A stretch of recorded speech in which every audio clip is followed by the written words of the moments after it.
everyone, welcome to Horse Stravaganza Part 8. No, we're not done with the Ghosts and Goblins games just yet. Here's Part 2 of the tribute to the legacy of the great Ghosts and Goblins series that Capcom has made for us over the years, and we're going to start out with a great offshoot game called Maximo Ghost of Glory, which was originally released on PlayStation 2 in the year 2002. And how many of you remember the very first time you transitioned from 2D to 3D with the great Super Mario 64? I had the same feeling of awesomeness the first time I ever played this game in 3D. I mean, Ghosts and Goblins 2D to Maximo Ghost of Glory 3D is incredible. Just look for yourself here. 16 years later, it still looks incredible. But everything you could conceivably want in a 3D representation of the Ghosts and Goblins series is right here before your eyes. And going into a store, you would never ever realize this is a Ghosts and Goblins game. You think it's anything but. It would look like a generic actioner game with Maximo Ghost of Glory on the title, but sure enough, it is truly and surely a Ghosts and Goblins, all intents and purposes aside.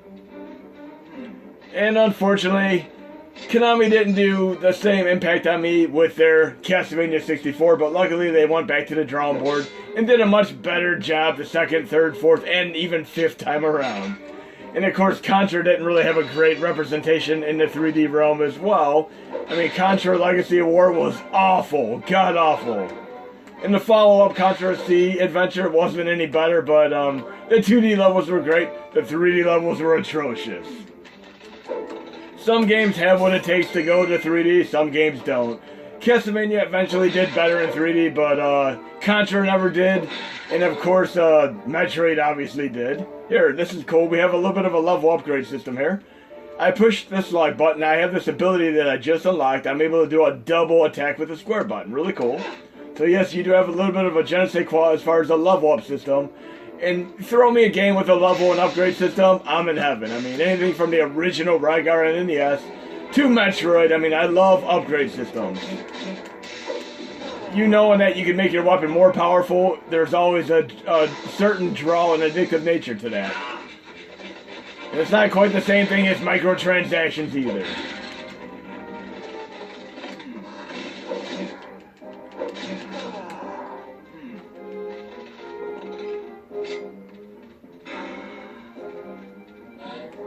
Second ability, what do we have here? The Mighty Blow. Triangle button gives me a stronger attack, cool. Now we all know that Ghosts and Goblins games are incredibly difficult. None of the games in the series are remotely easy to beat. They're not pushovers or cakewalks, nonetheless. Well, thank you all for giving me so much incredible feedback on all the Horse Stravaganza videos thus far. And especially those who like the Ghosts and Goblins Part 7, because now I'm doing a Part 8 with even more Ghosts and Goblins games as a result. Here we have the trusty double jump right out of the Super Ghouls and Ghosts School of Thought.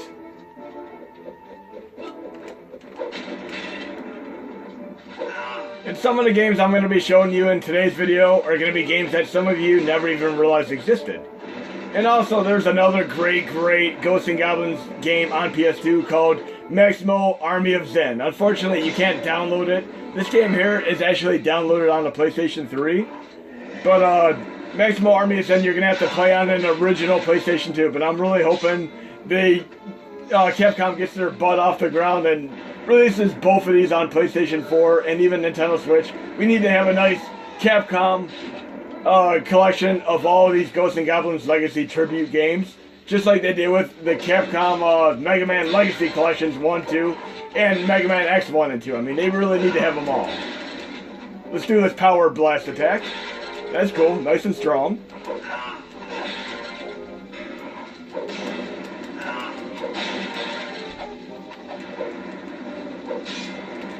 Okay, we're about to be into the second stage here, if I remember correctly. And sometimes the absence of music can make all the difference. I remember this being one of the coolest things when I first played this game many years ago.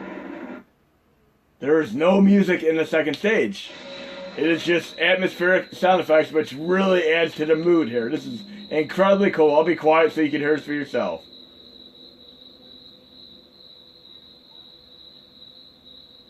How cool is that? Just sound effects and you're in a graveyard, truly atmospheric.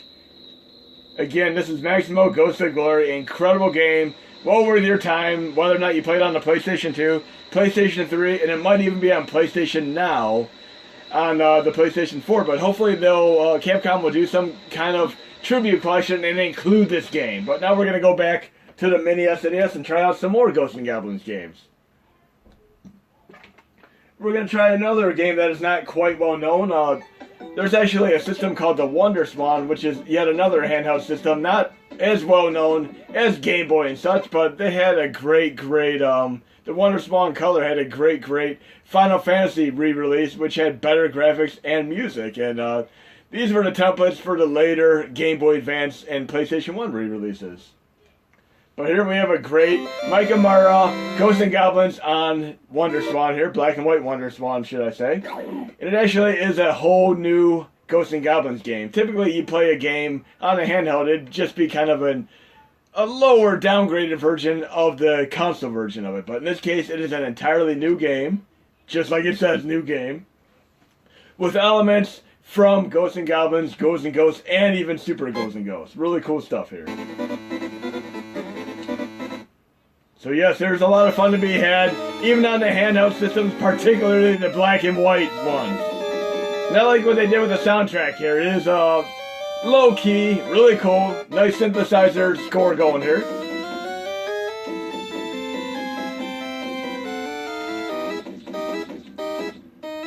Let's see how far I can make it in one single life here. Let's add some challenge here. And we got several more Ghosts and Goblins games to do today.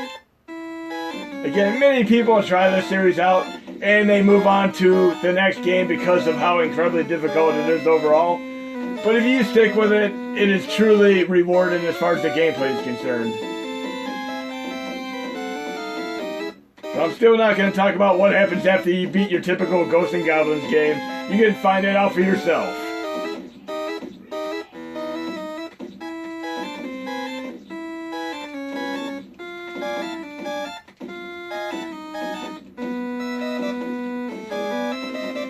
I'm expecting that to be the wizard. Yep, here we go. That wizard can really ruin your game in a heartbeat. Oh no. Please don't be moving platforms. I'm going to analyze this situation before I jump into the fray here. Hopefully I'll be able to make this jump.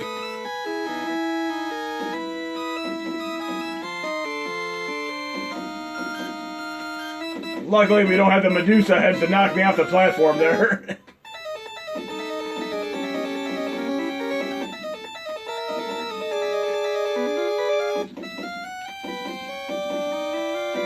Definitely enjoying this game. It actually plays quite well on the Mini. And I'd highly recommend trying out the Wonderswan and the Wonderswan Color because they have some great games. It is a truly underrated gem of a handheld system.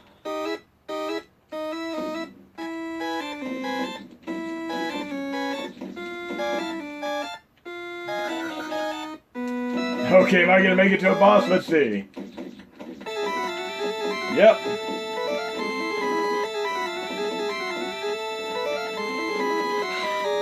And I failed. We're going to move on to the next game, but definitely check out Micah Mara on the Wonderswan. It's the Mednafen Wonderswan core. Great core, and there are a lot of great games for the core. I would highly recommend checking out Capcom's other game on the core, Rockman. I mean, the Rockman game is awesome as well.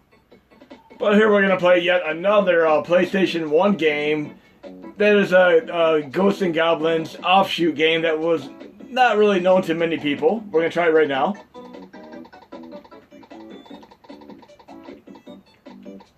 It's called Arthur 2 Astaroth, No Nazo, Micah Mara, Incredible Tunes.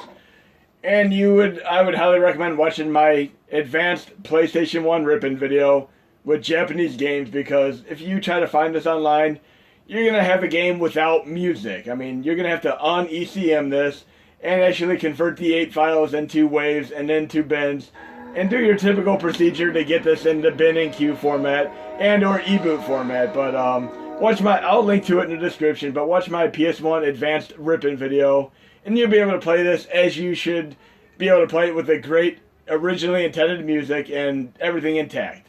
I'm playing the full representation of the game because I did the entire process. So I took the bin, I un-ECM'd it, and then I converted all the apes into waves, and then those waves into bins. And if you go into my core set and download my core set, you can search my name, and you'll find the core set pretty quick online if you do not know where it is. But there's an extras folder, a PS1 folder, and a tools folder, and I have all the tools you need to do this. And roughly any Japanese game you encounter is going to require this exact same process. Otherwise, you're not going to have music for the games. Let alone run the bins to begin with. But this is a puzzle game in the vein of something like Lemons. Really, really cool if you like puzzle games. Great music. I wouldn't want to play this without the incredible score. So I have an enemy there, and I have to take the enemy out with the tools at my disposal here. See, I have a platform and a little bit, it looks like a bomb or a bowling ball. Let's see what we have here. I'm going to take this little thing here, put it here. Okay, and I'm going to put this ball here. I'm going to push start. Okay, I did something wrong there. So how am I going to do this? Let's go to that platform. I'm not going to show you too many of these stages. I want you to be able to experience these for yourself.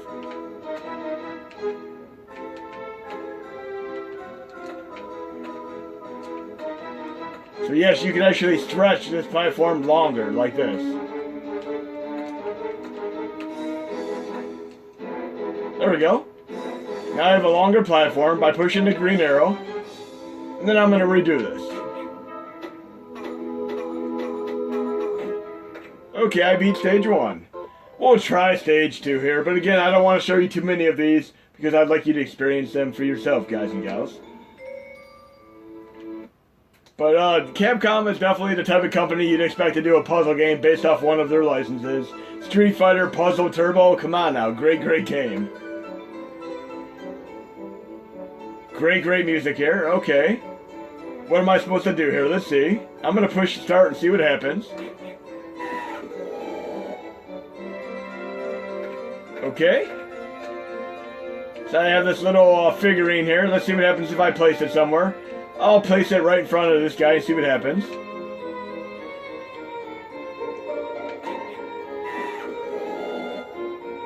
Nope, nothing. A little bit of a trial and error. How about I move it to somewhere else? Yeah, let's throw it on top of him. Let's see what happens.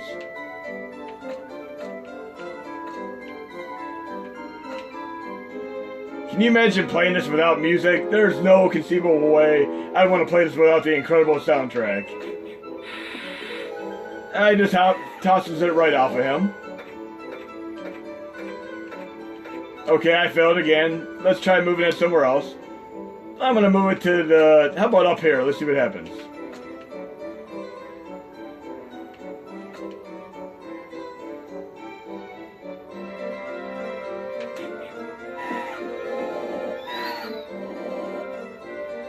Okay, so it appears that depending on where I move the statues to, Arthur moves towards the statue, so that's how I was able to beat the stage, by navigating him through the stage, by placing those in very particular spots. But it's pretty cool overall. Definitely check it out. Again, I'll show you the name when I exit the game.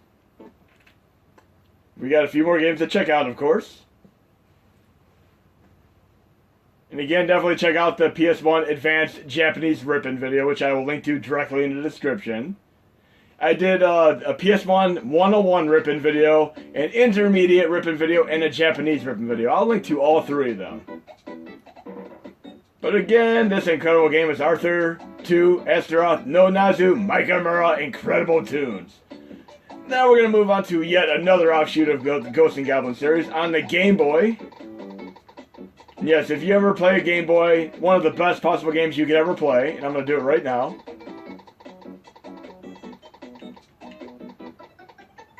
Gargoyles Quest.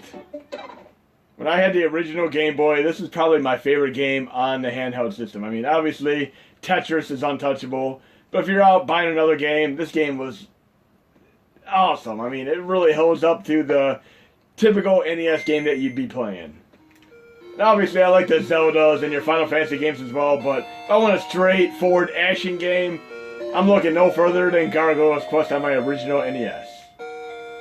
Game Boy, should I say, not NES. But yes, the Maximo Ghost of Glory and Maximo Army of Zen were incredible, but the entire Gargoyles Quest series is awesome as well.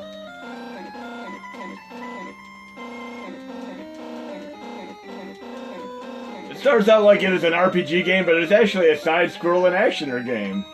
Check it out.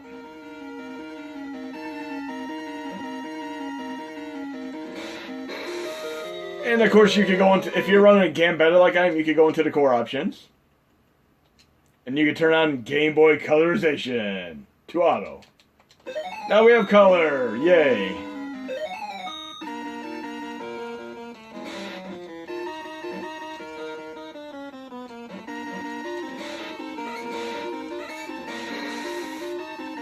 You can do a double jump to glide, which is really cool. A lot like the Gargoyles game I was playing in part 6.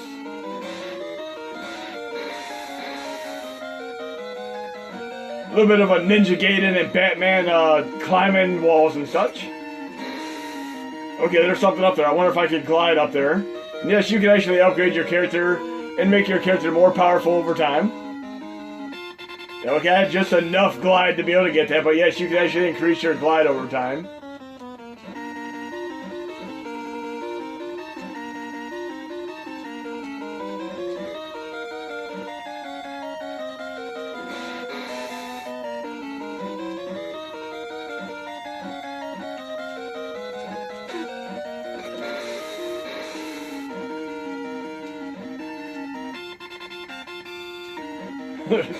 Really digging this game. I mean, it plays just as good as your typical NES game. So definitely check out Gargoyles Quest. But we're going to move on to another game here. There's actually a Gargoyles Quest 2 on NES. Also worth your time. And we have just a few more games to do. But yes, when I first got Gargoyles Quest on the original Game Boy, I played it from beginning to end. I beat the entire game in one sitting. That's how much I love the game. Metroid 2 is great as well, but we're not doing Metroid today. And I do have the 3DS Metroid 2 Samus Returns game. Great game there. And we're doing the NES Gargoyles Quest 2. Again, by calling it Gargoyles Quest, you're not going to know immediately that it is really, truly related to the Ghosts and Goblins series. Maybe if they would have called it Gargoyles Quest and added Ghosts and Goblins as part of the title some way, somehow, some shape, you know, that would have definitely helped people know. See, Gargoyles Quest 2, The Demon Darkness. This does not tell me at all that it is part of the Ghosts and Goblins series.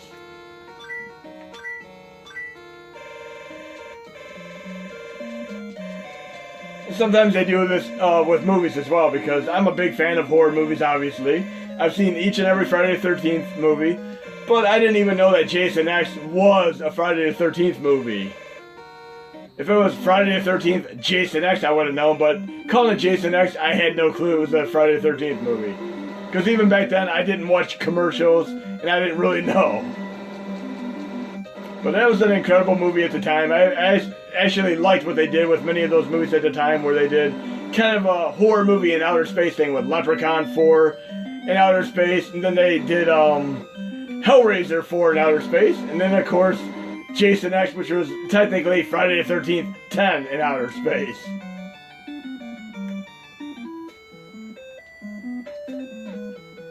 But yes, Gargoyles Quest 2. Feels like I'm playing the Willow game that was on the original NES, a little bit of an action RPG game. But yes, there are actually side-scrolling stages in this game as well. But you're going to be talking to characters and doing your normal preparation before you can leave town. I like to just leave the town immediately. I love any game where you can just leave the town and fight enemies immediately. That's what I want to be able to do.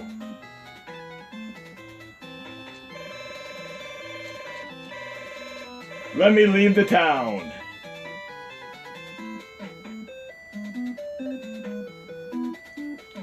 See, we got people guarding the door there, so I have to talk to people.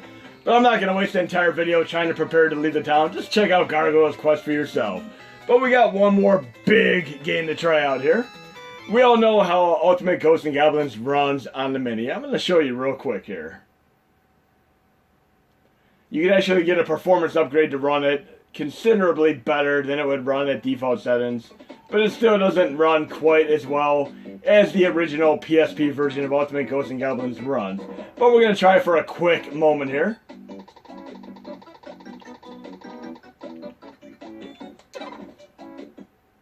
So we're loading into Ultimate Ghosts and Goblins using a PPSS core. And after I do a quick test of this game, I'm also going to point out the appropriate way to quit and exit a PSP game.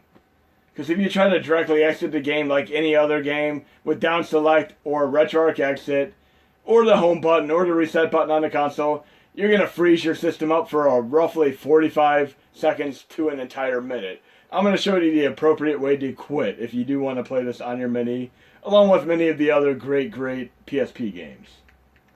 But let's check this out for a quick moment before we do our final game in this second part tribute to the Ghosts and Goblins legacy.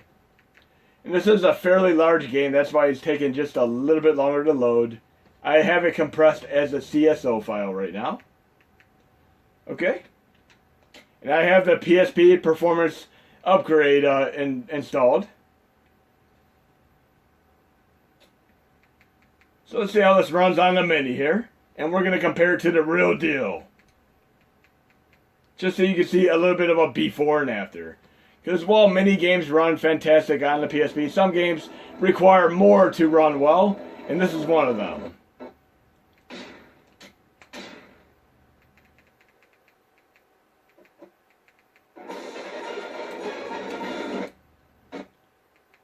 Typically, if you play this on default settings, the game slows down to a crawl. Slow as molasses, like a snail going across the screen, from the get-go within 2 seconds of playing the game. But with the performance upgrade, it's at least tolerable. Just watch. See, it's actually playable to a degree, but there's one big flaw to this. You do not have the menus and such. I mean, their menus are all invisible. You can't use the menus. But the game is actually playable if you want to be able to play without the menus. But still, if you really want to play this game the way it's truly intended, the original experience, we're going to do the real deal right now. We're going to play the PSP version for our final test game here. And there's a very interesting story behind this game. This game, when it originally came out, it got a lot of bad reviews. Can you guess why it got bad reviews? If you actually read the reviews, because the game is incredibly challenging, and some of the critics, they're not accustomed to this type of game. They gave it a bad review because they couldn't even make it past the first stage. But there's actually something they added to this game, like I showed in my part 7. Typically with Capcom, they like to add something new, and with Ghouls and Ghosts, you were able to shoot upward. With Mega Man going into the other Mega Man games, you were able to do a slide attack and a charge blast. In this game, they added the ability to die and basically respawn in the place that you died, which definitely adds a big perk to the game. But here we're playing it full speed ahead. Let's see if we can make it past the first stage of this incredible game. But yes, many critics gave this a bad review. Look for yourself on GameRankings.com. Bad review just because they couldn't even get past the first stage. And I don't quite yet have the double jump. No, don't throw me into the spear. That spear's not what I want. It'll ruin the game. Notice I didn't die in 2 hits. I actually have a little bit of a life bar.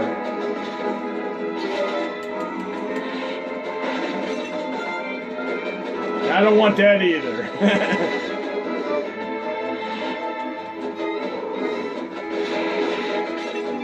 Oh no, I got a crappy weapon. I had a good weapon and got a crappy weapon. Oh well.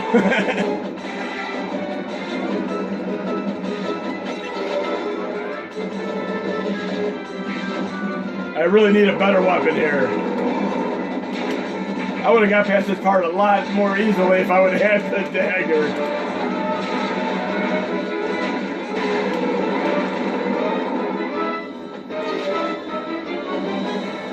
I can't even conceivably think of why anybody would ever give this game a bad review. It is just incredibly awesome. And you actually have a level up system where you can get upgrades and stuff. You can even teleport back to various places in the stages once you unlock stuff.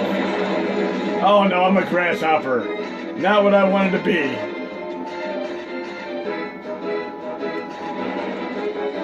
Oh great. But look, I spawned right there. That is one of the new perks to Ultimate Ghosts and Goblins. Hopefully I'll make it at least past the first stage here.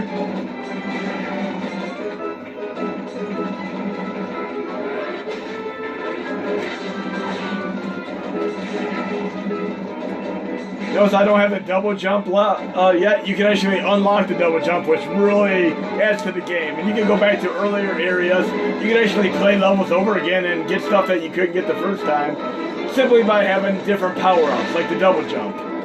So if I actually replayed the stage again, there'd be certain areas I could get to that I couldn't initially. Look, I get to respawn again. Nice. And by the way, if you pick Ultimate mode in this game, you're not going to be able to respawn. You die and your game's over just like that.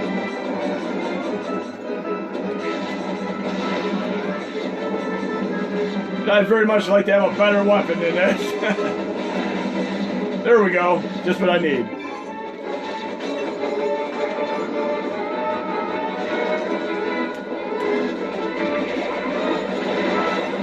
Damn grasshopper. Why do they always talk about grasshoppers when we're talking about ninja games anyway? In every movie, cartoon, they always use the reference grasshopper. Why do they do that? I've never actually Googled it.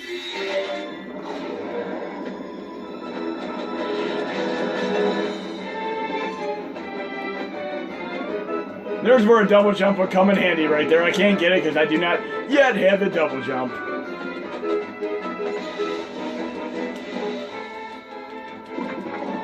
Okay, a little bit of a mini boss here.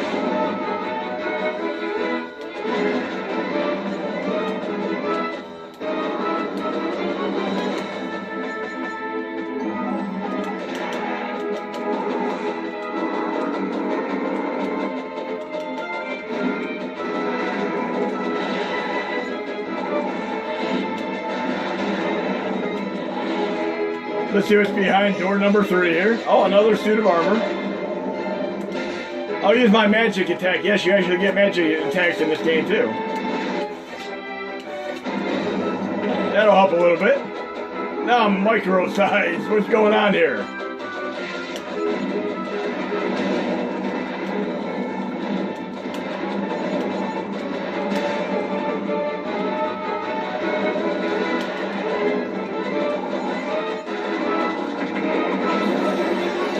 I'm trying to figure out why critics gave this such a bad review. They played on normal mode, they still couldn't get past the first stage. It is really not as difficult as Super Ghouls and Ghosts. I find this incredibly fun. Very addictive. There's my double jump, yay! Yes, I can actually go back and do my double jump and get that shield and stuff that I couldn't get initially.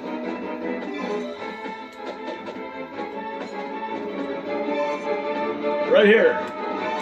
There you go. Nice.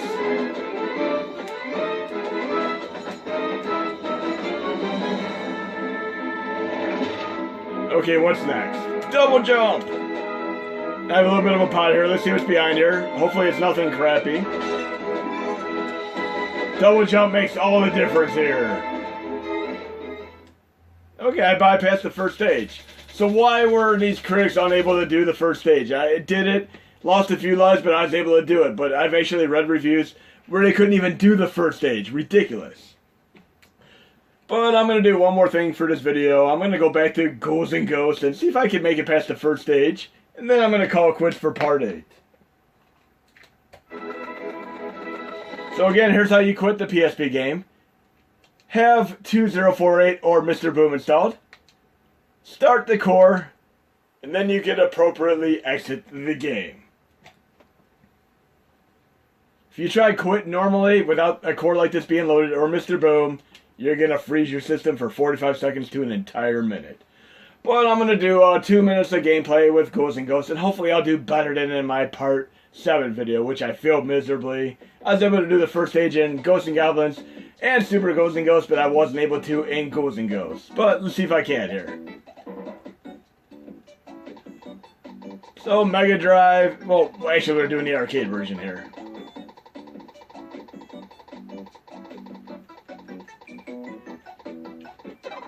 Okay, we got roughly 2 minutes left, because I have a 4 GB limit on my videos, and I really do not edit my videos, so we'll see how far I can make it in 2 more minutes. But hope you enjoyed part 8, and I'll do a couple more parts, and I'm going to move on to Superhero Stravaganza and or Marvel vs. DC Stravaganza video. I think both of them would play out quite well, because superhero movies, games, and such are incredibly awesome. And for one of the last Horse Stravaganza videos, I'm going to play Silent Hill for PlayStation 1, which I've never played before in my life, but many people recommended to me. So there you go, Dank Games. But thank all of you for following me, and especially those who consistently respond to my videos, such as Sebastian, Dank Games, Super Steamman, and of course Second Prize, 99 Driver. I mean, you guys are all awesome, and everybody else that responds is also equally awesome. But I'm going to be running out of time here. We'll see if I can at least get somewhere in the next minute.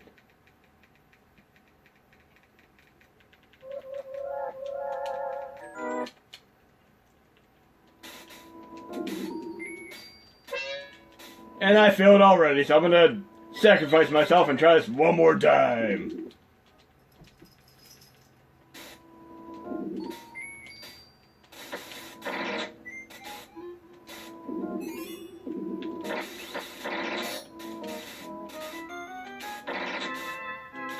I have faith I can do it this time.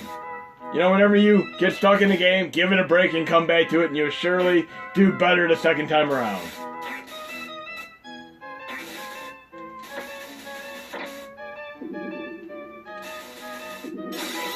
Now I'm going to spam the hell out of the stage with this attack. Oh great, I lost it already.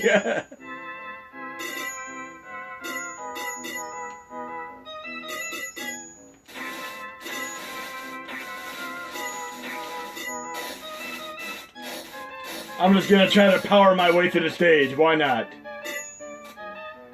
And there we got the classic enemies that will never leave you alone until you die or kill them.